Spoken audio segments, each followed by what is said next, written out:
Hello అండి, అందరికీ నమస్కారం. ఈరోజు నేను దిష్టి ఎలా తీయాలో చూపిస్తున్నాను. ఇది మా అమ్మమ్మ మేము చిన్నగా ఉన్నప్పుడు తీసేదండి. ఇప్పటికైనా మాకు ఎవరికైనా ఒంట్లో బాగా అనిపించకపోతే మేము ఇలా చేసి దిష్టి తింపేసుకుంటామండి.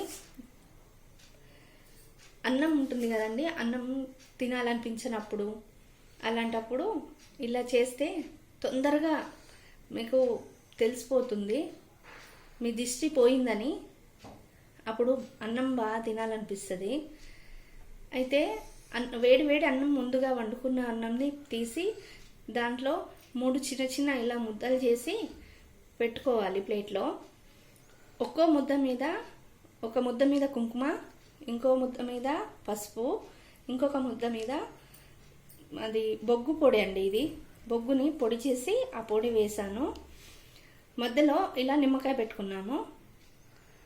దీన్ని ఇప్పుడు దిష్టి అయిన వాళ్ళు ఎవరైతే ఉంటారో వాళ్ళ చిన్నపిల్లల నుండి పెద్దవాళ్ళ వరకు అండి, ఎవరికైనా ఇలా తింపి పడేసేయచ్చు. అది ఫస్ట్ కుడి నుండి ఎడమకి 3 సార్లు తిప్పుకోవాలండి. మళ్ళీ ఎడమ నుండి కుడికి 5 సార్లు తిప్పుకోవాలండి.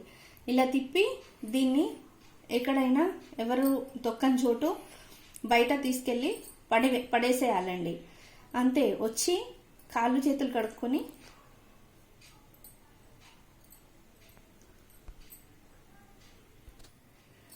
పడేసి వచ్చేటప్పుడు కాళ్ళు చేతులు కడుక్కొని ఇంట్లోకి రావాలండి. అంతే అండి. అప్పుడు దిష్టి అనేది ఏమీ ఉండదు, వెళ్ళిపోతుందండి. అంతే అండి. ఇది మేము ఇప్పుడు చేస్తున్నది కాదండి. మా అమ్మమ్మ కాలం నాటి నుండి మా అమ్మ మాకు చేసిందండి. ఇప్పుడు మేము చేస్తున్నామండి మా పిల్లలకి అందరికీ. ఈ వీడియో మీకు నచ్చినట్టయితే లైక్ చేయండి, షేర్ చేయండి, సబ్స్క్రైబ్ చేసుకోండి ప్లీజ్ అండి. కామెంట్స్ తప్పకుండా పెట్టండి. మీకు నచ్చిందా లేదా మాకు తెలియాలి కదా.